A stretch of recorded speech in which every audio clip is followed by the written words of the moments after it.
prémisse. Bien aimé, la prémisse c'est quoi? La prémisse c'est la première chose que Dieu te donne. La première chose que tu reçois dans une nouvelle activité, dans une nouvelle année, dans ton entreprise. Tout ce que tu reçois en premier quand tu commences quelque chose, ça ne t'appartient pas.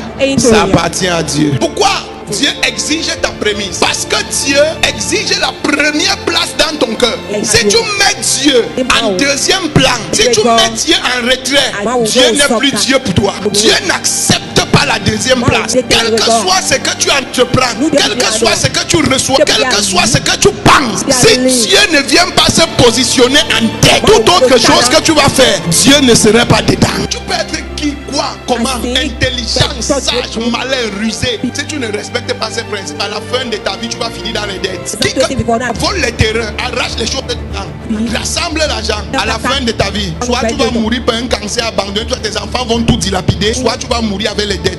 Le principe, c'est le principe. Le principe de la prémisse a commencé dans le jardin d'Éden. Quand Caïn a tué Abel, Dieu a dit: Caïn, tu as tué ton frère, tu seras maudit. Et Caïn était le premier-né sorti du ventre d'une femme, né par voie basse. Le premier homme à naître par voie basse, c'était Caïn. Et Dieu dit: Caïn, tu es maudit parce que tu as péché. Et la Bible dit: cette malédiction a suivi Caïn et tous les autres premiers-nés qui suivaient Caïn. La Bible dit: quand il a fini avec Caïn, il a appelé Abraham. Abraham a eu Isaac et Jacob. Jacob était le deuxième-né et Isaac était le premier-né. Mais la promesse, selon les Hébreux, était supposée être chez le premier-né. Parce que c'est le premier-né qui était l'héritier, selon la tradition hébreuse. Mais à cause de la malédiction, il y avait une prophétie qui avait été donnée. Pas parce que Dieu détestait le premier-né, mais parce qu'il y avait une malédiction sur les premiers-nés. Dieu a dit: c'est Jacob qui sera l'héritier. Il y a deux nations dans ton ventre. Je déteste la première nation. C'est la petite nation qui sera héritier. Pourquoi?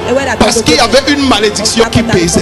La prémisse arrache la malédiction. Quand quelqu'un te maudit et que tu dégages la prémisse, ça arrache cette malédiction. La Bible dit: le peuple de Dieu est allé en conflit contre les Moabites. Ils sont allés consulter Dieu. Dieu dit: Israël, je vous donne Moab, je livre Moab entre vos mains. Vous allez battre Moab comme un seul homme. La Bible dit: ils sont descendus dans le champ de bataille. Ils ont commencé à battre les Moabites. Ils tapaient les Moabites. Les Moabites ne s'en sortaient pas parce que Dieu était avec Israël. Les Moabites ne voyaient pas le chemin. La Bible dit: le roi de Moab a rassemblé 700 de ses meilleurs guerriers, 700 de ses meilleurs soldats, et a cherché une voie de sortie. Il n'y avait pas, parce que la main de l'Éternel était avec Israël. Ils étaient en train de les massacrer parce qu'il y avait une prophétie qui va devenir riche. Il y avait une prophétie qui va se marier en 2018. Il y avait une prophétie qui va voyager en 2018. Il y avait une prophétie qui sera élevée en 2018. Il y avait une prophétie que ton argent va croître en 2018.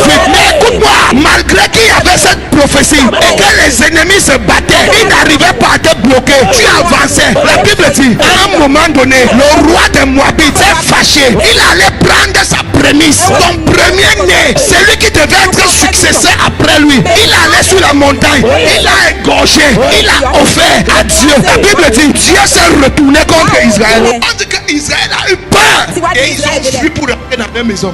Dieu t'a donné une prophétie, Dieu t'a montré une vision, Dieu t'a parlé à l'oreille. Comme plusieurs personnes: oh Dieu, je suis en train de discuter le poste avec quelqu'un qui est un sorcier. Seigneur, honore ton nom. Dieu dit que tu vas gagner. Et quand tu pars, tu perds et le sorcier gagne. C'est ce qui s'est passé avec Israël. Non mais Dieu m'a parlé, non? Comment Dieu m'a dit ça? Mais qu'est-ce qui s'est passé? Seigneur, mon mari, il est en train de me tromper. Il y a une autre femme qui veut l'arracher. Ma fille, c'est moi qui t'a donné ce mari. Personne ne peut l'arracher. Tu dis amen, non? 4 jours après, il vient enlever tous les affaires à la maison pour aller rejoindre la femme. Est-ce que Dieu est un menteur? C'est ce qui s'est passé avec Israël.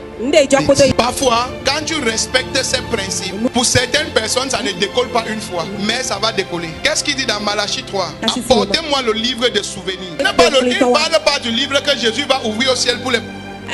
Le livre des souvenirs, c'est le livre de tes bonnes actions, le livre de tes sémences. Afin qu'on prenne ça et on te renvoie ça physiquement. C'est ça le livre des souvenirs de Malachie. Le livre de Malachie, c'est le livre des sémences, des sacrifices que tu as fait, les aides que tu as accordées aux gens, les miséricordes que tu as apportées aux gens. Tout ça est écrit. La Bible dit que Dieu se souvient. Il se souvient. Il se souvient d'où? Dans ce livre. Il y a un livre qui est écrit pour chacun d'entre nous. La prémisse: apporte la prospérité. La prospérité continuelle, une prospérité générationnelle. C'est-à-dire, même si tu n'es plus là, tes prémices continuent de parler sur tes enfants, les enfants de tes enfants et les enfants des enfants de tes enfants. Ils prospèrent sans savoir ce qui les arrive. Quand tu écoutes ces choses, ne va pas commencer à dire Amen, non, ton amen ne me suffit pas.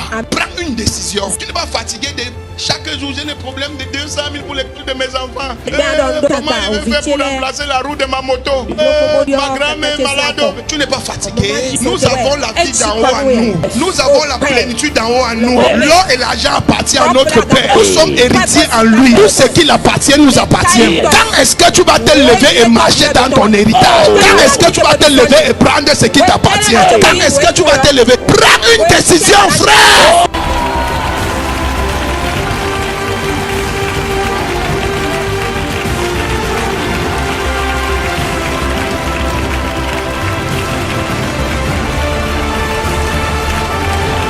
La prémisse est le premier revenu de l'année qui est consacré à l'Éternel. Comme le dit dans la Bible, Proverbe 3, versets 9 à 10, « Honore l'Éternel avec tes biens et avec les prémices de tout ton revenu. Alors tes greniers seront remplis d'abondance et tes cuves regorgeront de mou. » Ainsi, tout ce que l'on trouve au premier mois de l'année est apporté dans la maison de Dieu, car cela appartient à Dieu. C'est alors que Dieu peut te bénir tout au long des mois restants de l'année.